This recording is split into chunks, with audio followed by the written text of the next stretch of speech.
Дезинфекция на простори за бройлери и не само.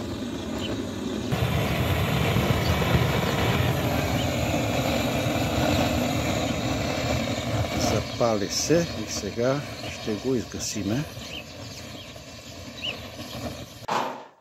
Слагаме го в помещението, дето ще дезинфекцираме и го закриваме ето така с една кофа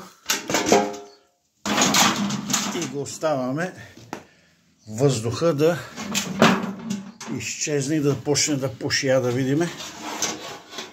Още не.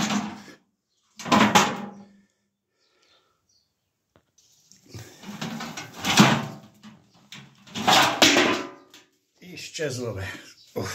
По най-бърз начин.